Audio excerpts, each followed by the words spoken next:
Major also knows a peace process requires Sinn Féin's participation. The events of recent weeks, the British government's surrender to the use of violence and the threat of greater violence by unionists, the obviously partisan behaviour of the RUC, and the growing evidence of a mutiny in that force, the campaign of murder and mass intimidation against Catholics, and the absence of any evidence or sense of equality and parity of esteem for all citizens, have collectively killed the peace process. Its ruins stand as a tragic testimony to the failure of the British government and unionist political leaders to see beyond the narrow sectarian parameters of their own self-interest. And the protection of the rights of the nationalist community. It is an outbreak of conflict in that scenario.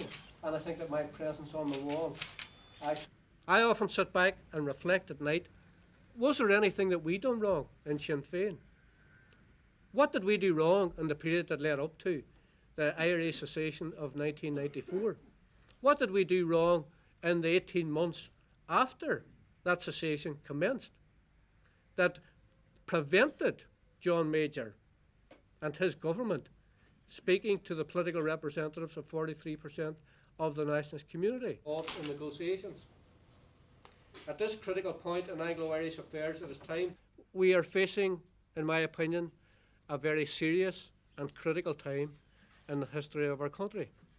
And the fact that there is yet another triumphalist march by the Orange Order in a city which is overwhelmingly nationalist on August the 10th, I think lends itself to a fairly rapid deterioration of the situation unless all of the parties to the difficulties which surround that march agree to sit down and negotiate a way through.